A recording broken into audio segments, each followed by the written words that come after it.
bahala na nga. Pupuntahan ko na siya. At sasabihin ko, natanggap ko ng ampon niya. Ayokong mawala pa siya sa akin.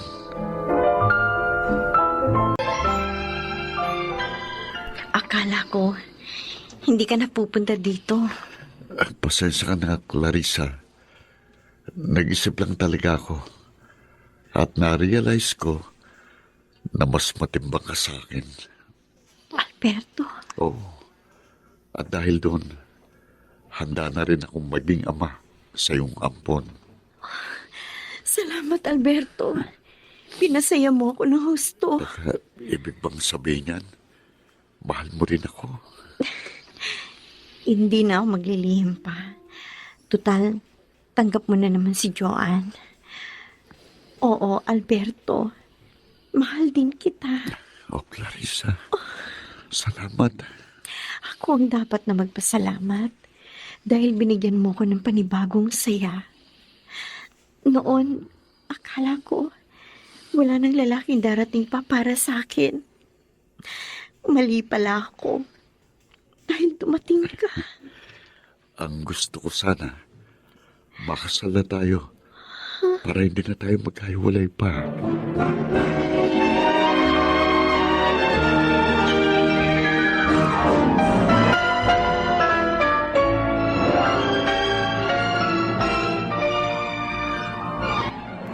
Nako, Isabel. At may magaganap na palang kasalan, ha? Oo, Trining. Sinabi ko sa'yo dahil gusto din ni Clarissa ko na imbitahan ka sa araw ng kasal nila ni Alberto. Ay, naku! Sigurado pupunta ako doon. Buti, mabait at maunawain si Alberto. Tinanggap din yung bata. Ay, nako, Henaro. Talagang suswerte yung kapatid mo. Dahil mabuti ang kanyang kalooban. May puso, lalo na sa mga batang kapuspalan. Sana maging maligaya silang dalawa. Yun ang idalangin natin sa Diyos, Hinaro.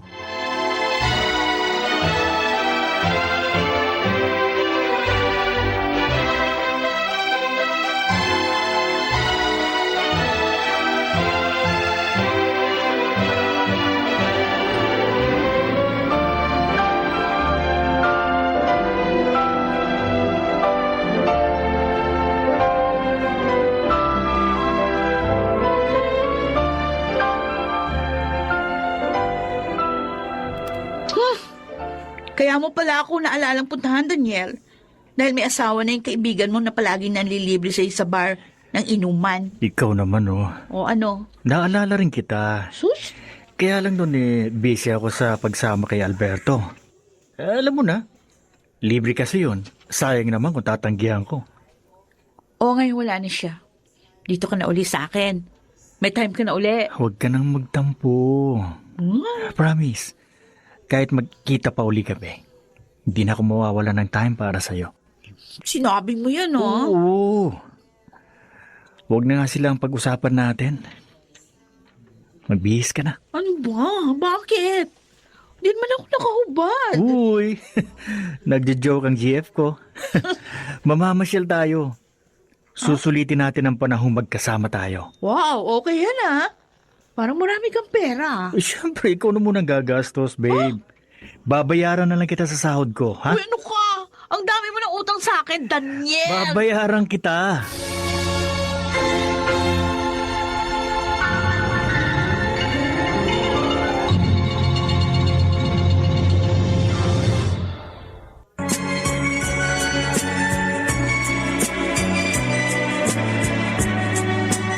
At ngayon, balikan natin ang tampok na kasaysayan sa ating dulang. May pangako ang bukas.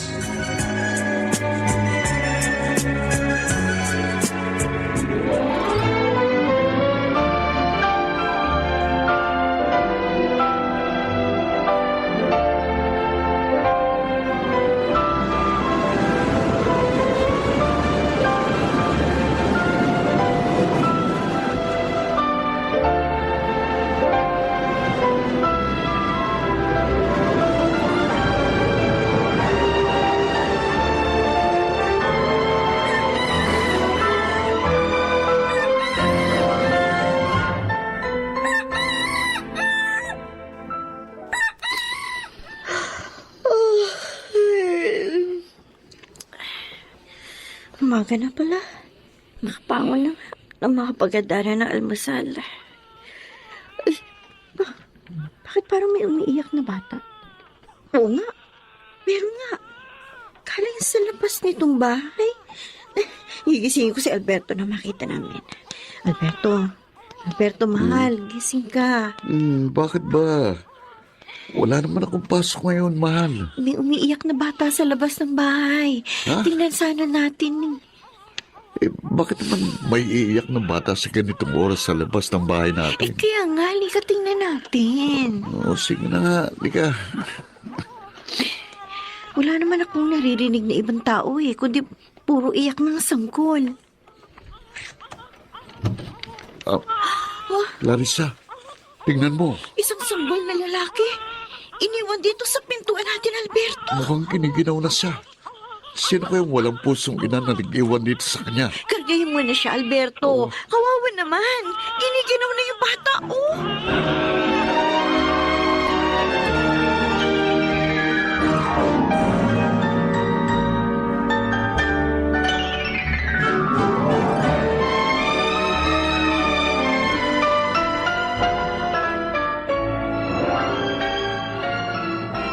Talaga? Isabel? May ampun uli si Clarissa. Oo, Trining. Silang mag-asawa. Isang sanggol na lalaki na iniwan ng kung sino sa pintuan ng kanilang bahay. Ay, ang bait talaga ng anak mo. May puso para sa mga bata. Pati yung asawa niya, ha? Alam mo, hindi ba palagi ko sinasabi sa iyo, papalari ng mga yan dahil sa kanilang kabutihan? Ay, sana nga. Pero sana rin ay magkaroon sila ng sarili nilang anak ni Alberto. Magdadalawang taon na silang kasal, pero hindi pa rin mabuntis ang aking anak.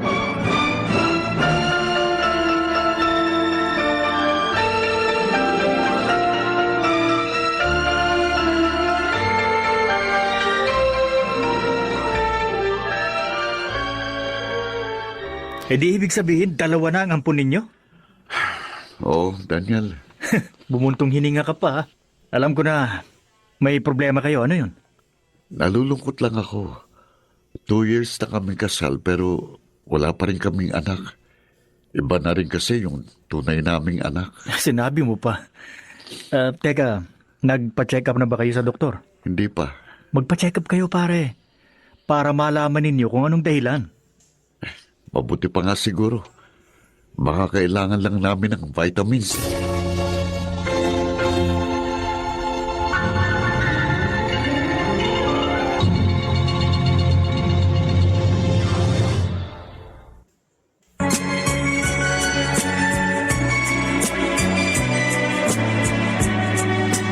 At ngayon, balikan natin ang tampok na kasaysayan sa ating dulang. May pangako ang bukas.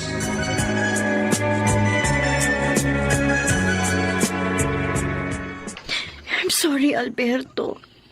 I'm sorry. Clarissa, Hindi ko alam. Ako palang may problema. Ako palang ang baog. huwag mong sisingin ang sarili mo. Hindi mo gusto yun. Saka may mga anak na naman tayo. Sina Joan at Mark. Okay na sa atin yun. Totoo? Hmm, Okay lang sa'yo kahit baog ako. oo sabi. Magiging maligaya pa rin tayo. Kaya huwag ka nang umiyak pa. Akala ko pa naman, pare, kaya ka nagpainom dahil buntis na si Mrs. Yung pala hindi. Paano mabubuntis yun Baog nga. Ang dami naman problema niyang pinakasal mo, pare. Bayan po na nga, baog pa. Sana pala, di ka na lang nagpakasal sa kanya. Mahal ko siya, pre. Kaso nga, habang buhay kanyang hindi mabibigyan ng anak. Okay lang ba sa'yo yun? Alam mo kung ako sa'yo, hindi ko tatanggapin yun. Anong gagawin mo? Ihiwalayan ko. Daniel, mahal ko nga Ah, may isa pang solusyon dyan para magkaanak ka, pare. Anong solusyon? Mag-anak ka sa iba. Ano? Oh, Masasaktan si Clarissa. pwede Ano ba, yun. pre? Pwede yun, pare. Eh, pwede. Dalhin mo siya sa inyo. Ha? Oo. Dapat pilitin mo siyang tanggapin. Maiintindihan ka naman nun eh. Anak lang naman ang gusto mo.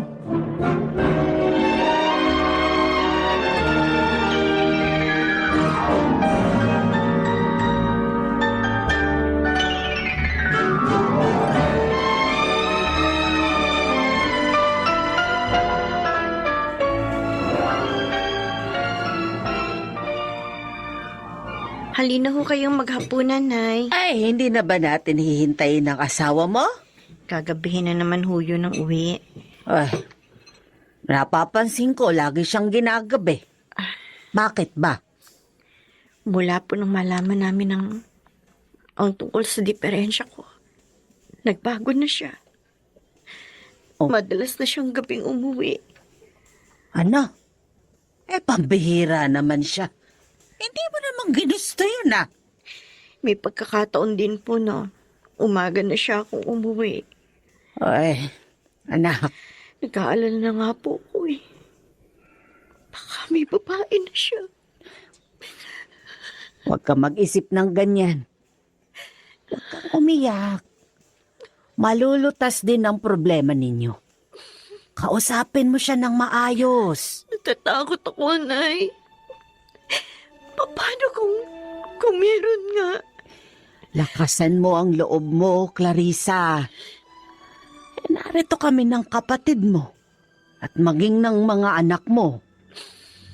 Yun na nga lang po ang nagpapasigla sa akin ngayon. Ang mga anak ko.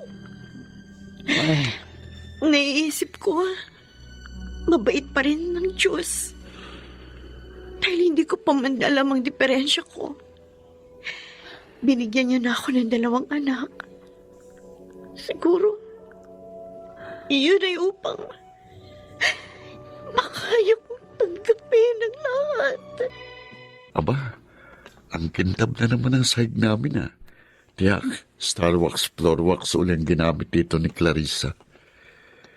Ito ang isa sa magaganda niyang katangian. Naahangaan talaga. Ang kasipagan at kalinisan lalo na sa bahay. Maaga pa nakalinis na. Umaga ka nang umuwi. Ha? Ay, Tapos aalis ka na naman. oo, may meeting kami, Clarissa.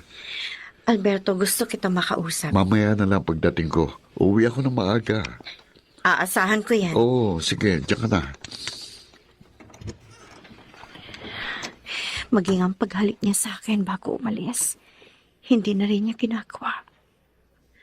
Alberto, nagbago ka na nga talaga.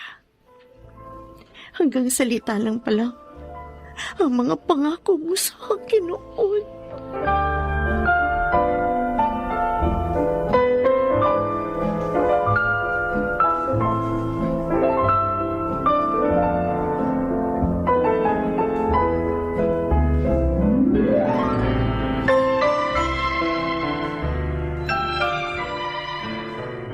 Henaro, anak, bakit mukhang galit ka nang dumating rito? Galit talaga ako, Nay. Ha? Sa asawa ng kapatid ko, Ano? si Alberto. Bakit? May nagawa ba siyang masama sa'yo? Sa akin wala. Pero kay Clarissa, meron. Kaya nagagalit ako sa lalaking yun. Nako, Walang hiya siya. bakit ba nagagalit ka ng ganyan kay Alberto? Ano bang ginawa niya sa kapatid mo? Wala namang nababanggit sa akin si Clarissa. Pinagtataksilan niya ang kapatid ko. Ano? May babae siya. At yun ang gusto kong ipaalam kay Clarissa. Hindi. Baka naman nagkakamali ka lang, kuya. Kaibigan ng boss ko ang kasera ng babae ni Alberto. Kaya nga napapunta ako sa lugar na yun dahil sinamahan ko si Sir. At doon ko nakitang walang hiyamong asawa. Kalampungan ang babae niya. Hindi niya ako nakita dahil nasa kabilang bahay ako. Hindi. Tama pala ako. Yun ang dahilan. Kaya may mga pagkakataon na hindi siya nakakauwi dito. Nagbago na talaga siya.